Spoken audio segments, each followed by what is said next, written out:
Hello बच्चों, आज हम बीए सेकेंड ईयर में संविधानवाद की समस्या और उनका निवारण यानी समस्या को सुलझाने के उपाय पढ़ेंगे। कल हमने संविधानवाद के लक्षण पढ़े थे, आज संविधानवाद के समस्या और उनका निवारण पढ़ेंगे। संविधानवाद वही है जो अपने विचारों को प्रभावित करके संविधान में लिखा जाता है, उससे लिया जाता है, वो है संविधानवाद। तो शुरुआत हम करते हैं परिचय से। संविधानवाद द्वितीय विश्व युद्ध के बाद ऐसा समझा गया था कि संविधानवाद के मार्ग में आने वाली बाधाएं अब निरंतर कमजोर होगी और आगे आने वाले समय में संविधानवाद का भविष्य उज्जवल है। लेकिन व्यवहार के अंतर्गत ऐसा नहीं हुआ। व्यवहार के अंतर्गत पिछले लगभग 5 दशाब्दियों यानी 5 दशाब्दियों, शताब्दियों 100 साल, दशाब्दियों 10 साल, दशाब्दियों संविधानवाद के केवल उत्थान ही नहीं वरन संविधानवाद के उत्थान और पतन की भी कहानी रही है। यदि एक और संविधानवाद गहरी जड़ें जमा रहा है तो दूसरी ओर संविधानवाद के सम्मुख नई समस्या खड़ी हो रही है। आज संविधानवाद के सम्मुख प्रमुख रूप से यह समस्या आ रही है, यह बाधा आ रही है। पहला पॉइंट है युद्ध और तनाव का वातावरण, यानी युद्ध और राज्यों के बीच में तनाव का वातावरण संविधानवाद के मार्ग की एक प्रमुख बाधा है। युद्ध अथवा युद्ध की आशंका की प्रत्येक स्थिति में शासन तंत्र के द्वारा अपनी शक्तियों से या अपनी शक्तियों में बहुत अधिक वृद्धि कर ली जाती है और जनता की सामान्यता शासन की शक्तियों में इस वृद्धि को स्वीकार कर लेती है। यद्यपि यह आवश्यक नहीं है कि युद्ध के कारण संविधानवाद समाप्त हो गया है, लेकिन युद्ध या राज्यों के बीच तनाव का वातावरण संबंधित राज्यों के संविधानवाद पर भारी दबाव डालकर उसे शिथिल कर देता है। 20वीं सदी के इस अंतिम दशक में भी विभिन्न राज्यों के बीच समय समय पर भारी तनाव की स्थिति देखी जाती है। यानी द्वितीय विश्व युद्ध के बाद ऐसा वातावरण हो गया कि सभी अपने देश के बारे में सोचने लगे, अपने हथियार बढ़ाने लग गए। तो संविधानवाद में क्या विचार लिए जाए कोई पता नहीं था। हर देश एक दूसरे पर युद्ध करना चाहते हैं, उनके जो क्षेत्र हड़पना चाहते हैं। इस तरीके से तनाव सामने आए युद्ध के समय। तो तनाव के वातावरण के समय संविधानवाद को संभालने में बहुत ही समस्या आई या बाधा आई। दूसरा है निरंकुशतावाद। निरंकुश यानी जिस पर कोई अंकुश न हो, उसको कहते हैं निरंकुशतावाद। संविधानवाद को निरंकुशतावादी प्रवृत्ति का निरंतर सामना करना होता है। निरंकुशतावाद विभिन्न रूपों और नामों में प्रकट होता है। मजदूर वर्ग का अधिनायकवाद, फांसीवाद, नाजीवाद या सैनिक शासन निरंकुशवाद के ही विभिन्न रूप और उसमें किसी का भी संविधानवाद से कोई मेल नहीं हो सकता, यानी विचारों को लिया नहीं जाता है। फांसीवाद, नाजीवाद, अधिनायकवाद ये ऐसे है कि मैं ही राजा हूं उस देश का और मैं ही कानून हूं और मैं ही राज्य हूं। मेरे विपरीत जो भी जाएगा वो देश से निकाला जाएगा या उनका मारा जाएगा। तो ये निरंकुशतावाद, फांसीवाद, नाजीवाद, हिटलर और मुसोलिनी, इन्होंने ये फांसीवाद, नाजीवाद का किया कि उन्होंने ये स्थापित की कि लोग मेरे विपरीत नहीं जा सकते। तो निरंकुश यानी उनके ऊपर न तो कानून है, न कोई जनता का अधिकार है, न जनता कोई उनके ऊपर कोई लाद सकती है। सिर्फ निरंकुश, वो अंकुश नहीं है और मन से कानून स्थापित कर सकता है। तभी वो कहते हैं संविधान के मतलब फांसीवाद ऐसे तीनों रूप सामने दिखाई दिए। अनेक बार स्वयं जनता भी अपने अधैर्य और उग्र राष्ट्रवाद के कारण निरंकुशतावाद की दिशा में आगे बढ़ने की बात सोच रही थी। यानी जनता भी सोच रही थी कि ऐसा राजा है तो उनके ऊपर हम भी उनके खिलाफ क्रांति करे या उनके खिलाफ आवाज उठाए, ताकि कोई दूसरा आ जाए और हमें सही ढंग से रखे और हमारा अधिकार का रक्षा कर सके। डॉक्टर केसी वियर ने कहा है कि संविधानवादी शासन का भविष्य इस बात पर निर्भर करता है कि विभिन्न रूपों में निरंकुशतावाद की शक्ति कितनी है। जैसे जैसे वह बढ़ता है वैसे वैसे संविधानवाद शासन पीछे हटता जाता है। अफ्रीका, एशियाई, लैटिन अमेरिका देशों में निरंकुशतावाद की प्रवृत्ति प्रबल होने के कारण ही संविधानवाद शिथिल की अवस्था हो गई। यानी निरंकुशता के कारण लोगों के विचार और नई वहां पे संविधान बन सके। निरंकुश कोई अंकुश नहीं, उसको न तो वो राजा उनको कानून को मानता था, कानून से ऊपर राजा होता था और मन चाहे कर वसूल करता था, मन चाहे लोगों पर अत्याचार करता था। तो ऐसी परिस्थिति में संविधानवाद कोई मायने नहीं रखता। तीसरा है लोकतांत्रिक व्यवस्था में केंद्रीय शासन के पास अत्यधिक भार, यानी लोकतांत्रिक व्यवस्था में केंद्रीय शासन के पास अत्यधिक कार्यभार। लोकतांत्रिक व्यवस्था में अब तो वर्तमान में तो संघात्मक एकात्मक सब हो गया, लेकिन लोकतांत्रिक जहां लोकतंत्र था वहां केंद्रीय शासन यानी विकेंद्रीकरण नहीं था, सिर्फ एकात्मक शासन था, तो उनके ऊपर कार्यभार बढ़ गया था, इसलिए संविधानवाद की ओर ध्यान नहीं दे पाए।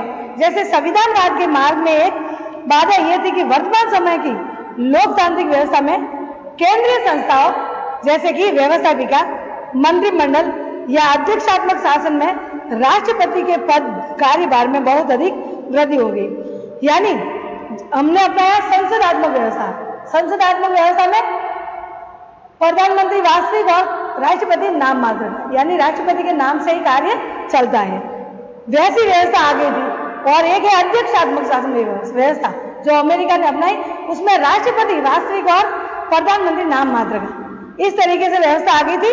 ये केंद्रीय संस्थाएं जब इस कार्यभार को नहीं उठा पाती तब जनता में स्वयं संविधानवाद व्यवस्था के प्रति ही असंतोष की स्थिति का उदय होता है। अनेक बार अत्यधिक कार्यभार से पीड़ित ये केंद्रीय संस्थाएं स्वयं ही अपनी शक्तियों का एक भाग ऐसे पदाधिकारी को सौंप देती है जिसके पास निर्णायक शक्ति होना संविधानवादी व्यवस्था के अनुरूप नहीं माना जाता या नहीं कहा जा सकता। तो लोकतांत्रिक व्यवस्था में जहां केंद्र शासन का, जैसे अध्यक्षात्मक व्यवस्था में केंद्र का कार्यभार बढ़ जाता है कि वो सारा कार्य राष्ट्रपति करते हैं, तो वो कार्य बढ़ने से वो खुद भी इतना हो जाता है कि दूसरों को कार्य सौंपे, तो कार्य सौंपने वाले वो भी थोड़े ऐसे लापरवाह हो जाते हैं। तो लोकतांत्रिक व्यवस्था में संविधानवाद का फिर मायना नहीं रहता, लोगों के हित के कार्य नहीं होते और लोगों के कल्याण के लिए कार्य नहीं होते, इसलिए संविधानवाद का समस्या आई है। चौथा है जनता को आर्थिक सामाजिक व्यवस्था से असंतुष्टि। जनता को आर्थिक सामाजिक व्यवस्था से असंतुष्टि। यदि संविधानवाद आर्थिक सामाजिक संतुष्टि की दिशा में आगे बढ़े तब तो उसका मार्ग निरापद हो जाता है, लेकिन अनेक बार देखा गया है कि संविधानवाद जनता की आर्थिक और सामाजिक और सांस्कृतिक समस्याओं का अपेक्षित गति से समाधान प्रस्तुत नहीं कर पाता है। परिणाम स्वरूप जन आंदोलन की स्थिति खड़ी हो जाती है। कभी कभी तो आंदोलन की स्थिति इतनी गंभीर रूप ले लेती है कि समस्त संविधानवाद व्यवस्था ही संकट में पड़ जाता है।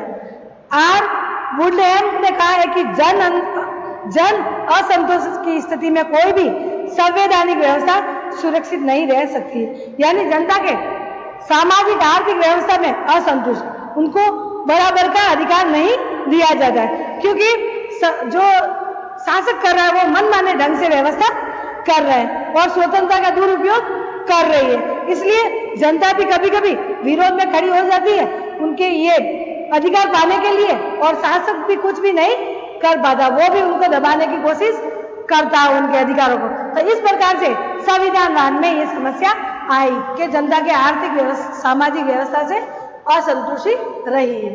क्यों? क्योंकि शासक निरंकुश और तानाशाह था। पांचवा है विभिन्न वर्गों द्वारा संविधान प्रदत्त स्वतंत्रता का दुरुपयोग। विभिन्न वर्गों द्वारा, यानी अलग अलग हर देश में वर्ग रहते, उनके संविधान प्रदत्त यानी संविधान से जो स्वतंत्रता दी गई उनका दुरुपयोग किया गया है। जैसे संविधानवाद नागरिकों को शासन की आलोचना करने और शासन का विरोध करने के लिए जन आंदोलन का मार्ग अपनाने का अधिकार भी प्रदान करता है। लेकिन जब विभिन्न नागरिक समूह संविधान प्रदत्त स्वतंत्रता का दुरुपयोग करने की दिशा में प्रवृत्ति होती है, तब संविधानवाद के लिए संकट खड़ा हो जाता है। नागरिक द्वारा इस बात को समझ में नहीं लिया जाना चाहता कि सरकार का विरोध करने के लिए उसके इस अधिकार की सीमाएं हैं तथा इस सीमाओं का पालन अवश्य ही किया जाना है। शायद शासन में इतनी सामर्थ्य होनी चाहिए कि उसके साथ या उसके द्वारा संविधानवाद विरोधी तत्वों को नियंत्रण किया जा सके। कमजोर सरकार की संविधानवाद के मार्ग में बड़ी समस्या बन गई है, यानी विभिन्न वर्ग, अलग अलग वर्ग जो संविधान द्वारा प्रदत्त स्वतंत्रता दी गई है उनका दुरुपयोग करने लगे, तो शासन वर्ग द्वारा जो शासन वर्ग आता है वो उनका दबाव या बिना किसी कानून के गैर कानून तरीके से उनको दबाने की कोशिश करे तो जनता का मन उब जाता है उस सरकार से और संविधानवाद की समस्या आ जाती है। जनता के मन में हो जाता है कि हमें जो संविधान द्वारा प्रदान किए गए स्वतंत्रता वो भी हमें नहीं मिल रही, तो हमारे ये संविधानवाद किस काम का। तो इसलिए दोनों में ये गलतफहमी हो जाती है और संविधानवाद की समस्या खड़ी हो जाती है। लास्ट पॉइंट है संविधानवाद के अस्थायी स्थगन से उत्पन्न समस्या, यानी अस्थायी तौर पर, स्थायी नहीं होती जहां पे। जैसे कि अनेक बार जन असंतोष गंभीर आंदोलन की स्थिति में जन्म ले लेता है अथवा संविधानवाद के विरोधी तत्वों के द्वारा संविधानवाद के लिए गंभीर चुनौती खड़ी कर दी जाती है। इस स्थिति का सामना करने के लिए संविधानवाद को आंशिक रूप में और स्थायी रूप से दूसरा बताया शक्तियों का विभाजन, नियंत्रण तथा संतुलन और सत्ता का विकेंद्रीकरण, यानी शासन व्यवस्था में ये सब बातें ली जाए, शक्तियों का विभाजन, नियंत्रण तथा संतुलन, ये सब बातें ली जाए तो वहां पे संविधानवाद की समस्या नहीं आएगी। क्यों? क्योंकि शासक जितना कमजोर होगा, जैसे कि शक्तियों का विभाजन, शासन जितना कमजोर होगा वो तो मर्यादित में आ गई, शक्तियों का विभाजन। मॉन्टेस्क्यू ने शक्ति विभाजन सिद्धांत को कठोरता के साथ किसी भी राज व्यवस्था में नहीं अपनाया जा सकता, लेकिन संविधानवादी शासन में आवश्यक रूप से शक्ति विभाजन सिद्धांत को अपनी भावना के में अवश्य अपनाया जा सकता है। यानी मॉन्टेस्क्यू तो पूरी तरह शक्ति विभाजन, यानी कार्यपालिका, व्यवस्थापिका और न्यायपालिका तीनों की शक्ति अलग अलग होगी, तीनों एक दूसरे के अंदर कार्य नहीं करेंगे, तो तीनों का नियंत्रण नहीं होगा, ये कह रहा था मॉन्टेस्क्यू। लेकिन ऐसी व्यवस्था किसी ने भी नहीं अपनाई। हमने अपनाई नियंत्रण और संतुलन, यानी शक्तियों का बंटवारा भी हो, नियंत्रण भी हो और संतुलन हो, ऐसे हमने अपनाई। शक्ति विभाजन सिद्धांत को उतनी भावना में अवश्य अपनाया जाए, इस दृष्टि से नियंत्रण तथा संतुलन की व्यवस्था को अपनाया जाना चाहिए और इस बात का ध्यान रखा जाना चाहिए कि सरकार का कोई भी अंग अनियंत्रित अधिकार और सत्ता के दुरुपयोग की स्थिति प्राप्त न कर सके। यानी कार्यपालिका, व्यवस्थापिका, न्यायपालिका तीनों को अलग इतनी भी शक्ति नहीं दे कि वो जनता के हित के लिए कार्य भी नहीं कर सके। दूसरी बात कि इन तीनों को एक बराबर, तीनों को भी अलग अलग शक्तियां देनी चाहिए, एक दूसरे पर नियंत्रण होना चाहिए। जैसे कि व्यवस्थापिका कानून बनाती है और कार्यपालिका उनको लागू करती है, न्यायपालिका उनको क्या करती है, रक्षा करती है। तो ये तीनों की शक्तियां अलग अलग और ये शक्ति पर जैसे ही वो शक्ति इनकी उनको मिल गई, जैसे कि व्यवस्थापिका को कानून बनाने की, तो मन चाहे वो कानून बना सकती है, शक्तियां बढ़ जाएगी। लेकिन हमने क्या किया, न्याय पुनरा लोक शक्तियों, जब वो कानून गलत तरीके से या संविधान के विरोध बनाएगी तो न्यायपालिका उनको अवैध घोषित कर सकेगी। दूसरी बात, न्यायपालिका कोई गलत फैसला करे, किसके ऊपर आरोप लगाए, कार्यपालिका व्यवस्थापिका के ऊपर, या गलत न्याय करे, तो व्यवस्थापिका द्वारा उनके ऊपर महाभियोग का आरोप लगा सकते हैं। किसके ऊपर, न्यायपालिका के मुख्य न्यायाधीश पर महाभियोग का आरोप लगा सकती है। तो वो आरोप लगते ही सिद्ध होने पर उनको त्याग पत्र देना पड़ता है। किसको? मुख्य न्यायाधीश को। तो इस तरीके से व्यवस्थापिका की जगह व्यवस्थापिका शक्तियां रखती है, कार्यपालिका की जगह कार्यपालिका रखती है और न्यायपालिका की जगह न्यायपालिका रखती है। इसलिए शक्तियों का विभाजन होगा तो सही तरीके से कार्य होगा या संविधानवाद के अकॉर्डिंग समस्या होगी वो पूरी हल हो जाएगी।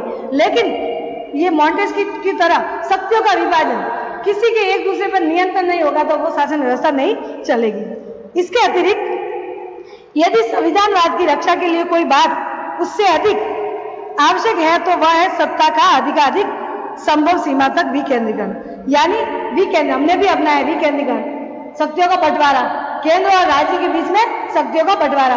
अब तो स्थानीय शासन भी हमने ले लिया है। तो सम सूची, राज्य सूची और संवर्ती सूची में अलग अलग कानून बनाने का अलग अलग है।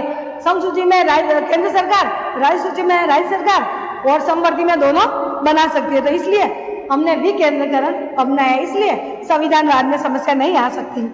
इस दृष्टि से यदि किसी राज्य में धर्म, भाषा, क्षेत्रवाद की विविधता हो और विविध पर संघात्मक व्यवस्था को अपनाने की मांग करे तो संघात्मक व्यवस्था अवश्य ही अपना लेना चाहिए, जो भारत में हमने अपनाई है।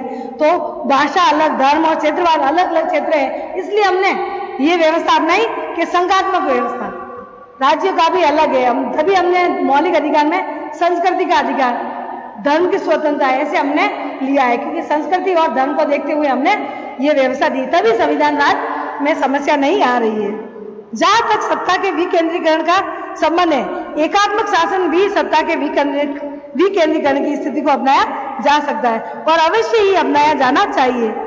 इस प्रकार से आज की परिस्थिति के अकॉर्डिंग कार्य बहुत अधिक बढ़ गए हैं। ऐसी स्थिति में सत्ता का विकेंद्रीकरण शासन ही कार्य कुशलता में वृद्धि करेगा और नागरिकों को उत्तरदायी नागरिक बनाएगा। यानी ब्रिटिश ने एकात्मक शासन अपनाया, विकेंद्रीकरण नहीं अपनाया, लेकिन वो छोटा देश था जो अभी तक चल रहा है, क्योंकि वहां अलिखित संविधान है। लेकिन उसके बाद किसी ने भी नहीं अपनाया अलिखित संविधान, किसी का भी नहीं, ना एकात्मक शासन अपनाया। क्यों नहीं अपनाया? पता है कि बड़े बड़े देश है और उसमें जनसंख्या भी ज्यादा है, तो ये सब बातें नहीं चलेगी।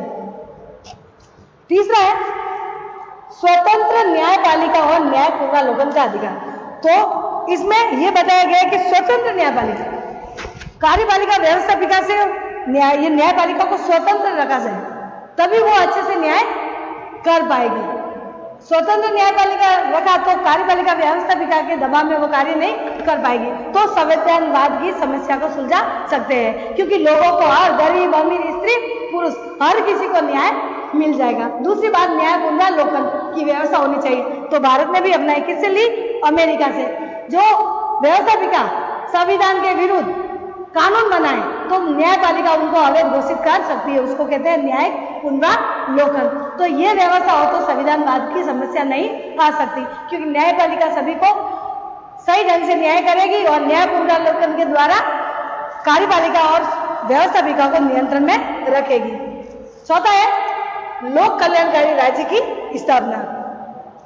लोक कल्याणकारी राज्य की स्थापना में यह होगा कि लोगों के आर्थिक और सामाजिक न्याय मिल सके। जहां लोगों को आर्थिक सामाजिक न्याय मिलेगा वहीं लोक कल्याणकारी राज्य की स्थापना होगी। संविधानवाद की रक्षा के लिए लोक कल्याणकारी की घोषणा और नारे पर्याप्त नहीं है, लोक कल्याण की दिशा में ठोस कदम उठाए जाने की आवश्यकता है। संविधानवाद को बनाए रखने के लिए आवश्यक है कि आर्थिक विषमता यानी आर्थिक विभिन्नता को दूर करना यथासंभव अधिकाधिक सीमा तक दूर की जाए और आर्थिक सामाजिक न्याय के लक्ष्य को प्राप्त किया जाए। इस संबंध में अधिकांश विकासशील देशों की जनता का धैर्य समाप्त के कगार पर है, अतः यथासंभव अतिशीघ्र और प्रभावी कदम उठाए जाने की आवश्यकता है। यानी नीति निर्देशक तत्व में ये कहा भी है कि लोगों के कल्याण के लिए अलग राज्यों में अलग योजना चला सकता है। कोई गरीब है तो मिड डे मील योजना, जो गरीब बच्चों को नहीं पढ़ा सकता, मिड डे मील योजना, ऐसे नीति निर्देशक तत्व करके लोक कल्याणकारी राज्य की स्थापना कर सकता है। कहीं पे जिसकी समस्या है वो नीति निर्देशक तत्व, राज्य के नीति निर्देशक तत्व के तहत वो अपना अलग से योजना बना सकता है। तो इस प्रकार से अगर राजनीतिक व्यवस्था में लोक कल्याणकारी राज्य में आर्थिक और सामाजिक ये अगर इसका नहीं हुआ, न्याय नहीं मिला लोगों को, तो फिर बाद में संविधानवाद में समस्या हो सकती है। लेकिन आर्थिक समस्या निपटाने की कोशिश कर रहे हैं, जैसे पेंशन व्यवस्था चल रही है, विकलांगों के लिए पेंशन व्यवस्था, छात्रवृत्तियां, ये सब लोक कल्याण के लिए कार्य हो रहे हैं। और लोगों के लिए ये क्या महात्मा गांधी रोजगार योजना वगैरह ये सब स्थापित हो रहे हैं, तो इस वजह से संविधानवाद की समस्या कम हो गई है। पांचवा है राजनीतिक व्यवस्था में अपेक्षित सुधार, यानी संविधानवाद एक गतिशील व्यवस्था है। आज संविधानवाद की रक्षा राजनीतिक व्यवस्था में कुछ सुधार है, इस संबंध में सुझाव अवश्य दिए जाते हैं। ये सुधार है कि व्यवस्थापिका सभा के सदस्य संख्या में कमी की जानी चाहिए और समिति व्यवस्था को अधिक प्रभावी बनाया जाए, यानी राजनीतिक व्यवस्था में व्यवस्थापिका के सदस्य संख्या कम करनी चाहिए। दूसरी है विधायिका और प्रशासनिक प्रक्रिया में सुधार करने हुए अनावश्यक औपचारिक को दूर करना चाहिए, यानी प्रशासन में जो बीच में जो समस्या आ रही वो सरकार को सुधारना चाहिए, कानून द्वारा सुधारना चाहिए। तीसरा है विधानसभा की सदस्यता और मंत्री पद के कुछ योग्यता अनिवार्य की जानी चाहिए, यानी मंत्रियों को खड़े होने के लिए, वोटों में खड़े होने के लिए योग्यता होनी चाहिए, कम से कम बीए पास होना चाहिए। ऐसी व्यवस्था रखे तो एक शिक्षित नेता आएगा तो वो हर कोई कार्य अच्छे करने की, सुधारने की कोशिश करेगा और राजनीतिक व्यवस्था सुधर जाएगी, तो इसमें संविधानवाद की समस्या हट जाएगी। लास्ट है अंतरराष्ट्रीय संगठन को प्रभावशाली बनाना। डॉक्टर वीएल लिखते हैं कि शांति और समृद्धता संविधानवाद शासन के प्रबल सहयोगी है। राज्यों के आपसी संबंधों में शांति और सहयोग संबंधों की स्थिति को बनाए रखने के लिए संयुक्त राष्ट्र संघ, जो विश्व में बनाया गया है संयुक्त राष्ट्र संघ, अंतरराष्ट्रीय संगठन को अधिक प्रभावशाली बनाए जाने की आवश्यकता है। जब कभी कोई राज्य अन्य राज्यों के साथ अपने संबंधों में आपसी व्यवहार के मान्य सिद्धांतों की अवहेलना करे, तब अंतरराष्ट्रीय संगठन के द्वारा ऐसा करने से रोका जा सकता है। अंतरराष्ट्रीय न्यायालय जो बना है, एक देश दूसरे देशों की जो समस्या होती है, विवाद होता है, तो वहां वो समस्या हल की जाती है। तो अंतरराष्ट्रीय संगठन शांतिपूर्ण सह अस्तित्व को बनाए रखने के लिए जितनी सीमा तक सफल होगा, संविधानवाद को बनाए रखना उतना ही सहज होगा। यानी अंतरराष्ट्रीय संगठन जो बनेगा वो पूरे विश्व के सारे देशों के लिए होगा। वहां अंतरराष्ट्रीय न्यायालय, सचिवालय, वो जो बना हुआ 6 अंग है, उसमें सामाजिक और आर्थिक व्यवस्था है और अंतरराष्ट्रीय न्यायालय, ये सब इसमें ये बताई गई है कि और सुरक्षा परिषद जो स्थायी सदस्य से 5 और 10 अस्थायी सदस्य, ऐसे मत संगठन है, लेकिन उसमें और किसी देश का उनमें विकासशील विकसित किसी में भी भेदभाव नहीं होना चाहिए और अच्छे से वो न्याय करे, तब जाके संविधानवाद की समस्या हट सकती है। इस प्रश्न में विशेष परिस्थितियों का सामना करने के लिए संविधानवाद के स्थगन या प्रावधान होना अथवा नहीं, इसका उत्तर यह है कि आज परिस्थिति और विशेषतया विकासशील देशों में संविधानवाद के मार्ग को चुनौतियां आ रही है। उसका सफलता के साथ सामना करने के लिए संविधानवाद के आंशिक स्थगन की व्यवस्था को अपनाया जा सकता है, लेकिन यह स्थगन आंशिक ही होना चाहिए तथा यथासंभव कम से कम समय के लिए होना चाहिए। इसके साथ ही शासन की इस शक्ति पर विधायी और न्यायिक अंकुश की व्यवस्था होनी चाहिए, जिससे संविधानवाद के अस्थायी स्थगन की व्यवस्था का दुरुपयोग न किया जाए।